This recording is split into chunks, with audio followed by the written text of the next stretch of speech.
नमस्कार मित्रांनो, cloud engineering in Marathi या यूट्यूब चॅनलवर तुमचं पुन्हा स्वागत आहे. मित्रांनो, आजच्या व्हिडिओमध्ये आपण पाहणार आहोत AWS क्लाउड वॉच. आपण आज त्याचा ओव्हरव्ह्यू घेणार आहोत. क्लाउड वॉच काय आहे, त्याचे कोणकोणते मेकॅनिझम आहेत. AWS क्लाउड वॉच ही मॉनिटरिंग सेवा आहे. यामुळे AWS रिसोर्सेस आणि ॲप्लिकेशनचे रिअल टाईम मॅट्रिक्स, लॉग्स आणि अलार्म मिळतात. उद्देश काय असतो? सिस्टम परफॉर्मन्स सुधारणे, रिसोर्स युटिलायझेशन ट्रॅकिंग करणं आणि इन्सिडंट जलद गतीने शोधणं. आता क्लाउड वॉचचे मुख्य फीचर्स कोणते आहेत? Metric collection. आता मॅट्रिक कलेक्शन म्हणजेच काय? जे वेगवेगळे सर्व्हिसेस आहेत AWSचे, उदाहरणार्थ EC2 आहे, RDS आहे, लांबडा आहे, S3 आहे, हे इत्यादींचे मॅट्रिक्स मिळवणं. मॅट्रिक्समध्ये त्यांच्या त्या सर्व्हिसेसमध्ये झालेल्या घडामोडी कलेक्ट करणं. लॉग्स मॉनिटरिंग, लॉग सेंट्रलाइज करून त्यांना ॲनालाइज करणं.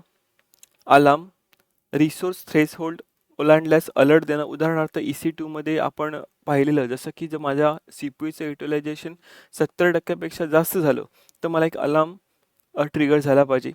त्याच्यानंतर इव्हेंट म्हणजे रिसोर्स चेंजेस किंवा सिस्टम इव्हेंट ट्रॅक करणं. उदाहरणार्थ माझं S3 हा बकेट आहे, त्या बकेटमध्ये एखादा फाईल जर डिलीट झाली तर मला तो एक इव्हेंट जनरेट झाला पाहिजे आणि रिस्पेक्टिव्ह टीमला एक मेल गेला पाहिजे की या S3 फोल्डरमधनं ही फाईल डिलीट झालेली आहे. अशा प्रकारचे आपण क्लाउड वॉचमध्ये हा इव्हेंट सेट करू शकतो. आणि डॅशबोर्डमध्ये काय होतं, तुम्हाला कस्टम डॅशबोर्ड बनवून डेटा पूर्णपणे एकाच स्क्रीनमधनं तुम्हाला पूर्ण मॉनिटरिंग आणि व्हिज्युअलायझेशन मिळून जातं. आता क्लाउड वॉचचं आर्किटेक्चर आपण समजून घेऊया. तर या क्लाउड वॉच आर्किटेक्चरमध्ये डेटा सोर्स असतो. उदाहरणार्थ वेगवेगळे सर्व्हिसेस म्हणजेच त्याचा डेटा सोर्स आहे. EC2, RDS, लांबडा किंवा कस्टम ॲप्लिकेशन. आणि क्लाउड वॉचचे कोणकोणते सर्व्हिस आहेत, जसं मॅट्रिक्स आहे, लॉग्स आहेत, अलार्म आहे, इव्हेंट आहे. आणि त्याचं जे युजर इंटरॅक्शन होतं हे कशा प्रकारे होतं? AWS कन्सोलनी होतं, CLI आणि SDK. आता उदाहरणार्थ तुम्ही या डायग्राममध्ये पाहू शकता की आपला एक क्लाउड वॉच आपल्याला जर जनरेट करायचं असेल इव्हेंट, तर आपल्याला काय असतं? रॉ डेटा बकेट असेल, डेटा प्रोसेसिंग फंक्शन असेल, हा काय असणार आहे? लांबडा असणार आहे. मग तो प्रोसेस केलेला डेटा आपल्याला या बकेटमध्ये ठेवायचा. उदाहरणार्थ इकडनं आपण रॉ डेटा घेतला आणि या लांबडा थ्रू त्याला प्रोसेस करून आपण ॲक्च्युअल प्रॉपर डेटा फॉर्मॅटमध्ये या बकेटमध्ये स्टोअर केला. तर यावेळी काय जाणार? लांबडामध्ये कोणकोणते डेटा प्रोसेस मॅट्रिक्स आलेत ते यूज होणार. त्याच्यानंतर टाईमलाईन चेक होणार किंवा काय एरर असतील ते इकडे लॉग होणार. ठीक आहे. त्याच्यानंतर टाईमलाईनचे एरर इकडे जनरेट होणार. आणि क्लाउड वॉच इव्हेंट रूलमध्ये काय करणार? टाईमलाईन चेक फंक्शन करणार. उदाहरणार्थ एखाद्या पर्टिक्युलर फंक्शनला किती वेळ लागला किंवा कोणकोणते रिसोर्स यूज झाले, हे सर्व आपण या क्लाउड वॉच मार्फत करू शकतो. आता क्लाउड वॉचचे उपयोग कोणकोणते आहेत? पहिलं आहे सिस्टम परफॉर्मन्स मॉनिटरिंग. याच्यामुळे काय होतं? माझ्या एखाद्या EC2 इन्स्टंटचं CPU किती युटिलाइज झालं आहे, मेमरी, डिस्क युजेस ट्रॅक करता येतात. ऑपरेशनल हेल्थ म्हणजे जर ॲप्लिकेशनमध्ये काही एरर असतील, API कॉल किती वेळाने कोणकोणत्या रिसोर्समधनं कॉल केलेले आहेत, सिस्टम फेल्युअर डिटेक्ट करता येतो. आणि ऑटोमेशनमध्ये काय होतं? अलार्म वापरून आपण ऑटो स्केलिंग आणि नोटिफिकेशन जनरेट करू शकतो. आणि कॉस्ट ऑप्टिमायझेशन होऊ शकतं, जसं की अनयूज रिसोर्सेस आपल्याला ओळखता येतात.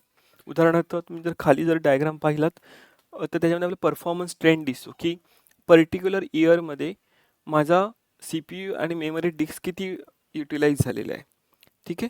आणि त्याप्रमाणे आपण आपले पुढचे इन्फ्रास्ट्रक्चर स्ट्रॅटेजी आपण डिफाईन करू शकतो. आता क्लाउड वॉच लॉगसुद्धा एक मेकॅनिझम आहे. जसं आपण पाहिलं की लॉग्स, अलार्म, इव्हेंट हे एक मेकॅनिझम आहे.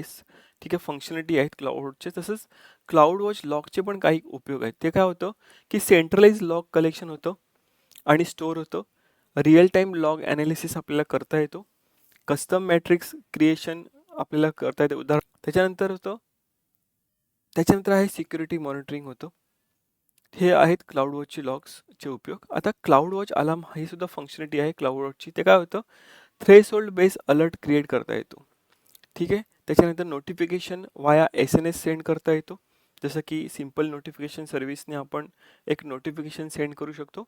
आणि ऑटोमॅटिक ॲक्शन की ऑटो स्केलिंग झालं पाहिजे किंवा EC2 स्टॉप स्टार्ट एक्झिक्यूट करा. उदाहरणार्थ आपण जर हा डायग्राम पाहिला तर एखादा माझा अलार्म मला सेट करायचा आहे आणि क्लाउड वॉचमधनं काय करणार की तो रीड करणार त्या क्लाउड थ्रेशोल्डला आणि तो काय करणार सिम्पल नोटिफिकेशननी युजरला एक ईमेल एक सेंड करणार. उदाहरणार्थ जसं की EC2 आहे की समजा EC2चं माझं 70% अबोव झालं तर त्यांनी ऑटोमॅटिकली एक काय पुन्हा एक दुसरा EC2 क्रिएट केला पाहिजे आणि ऑटो स्केलिंग झालं पाहिजे.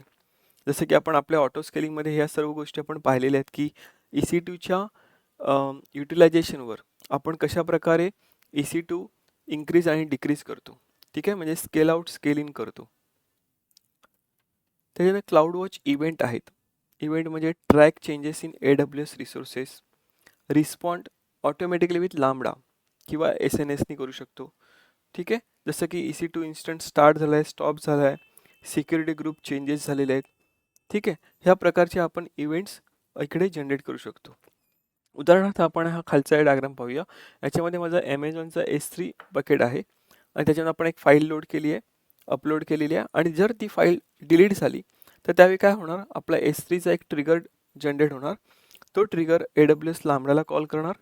AWS लांबडा SNS through Amazon SNS through एक युजरला नोटिफिकेशन पाठवणार की या बकेटमधनं ही फाईल डिलीट झालेली आहे.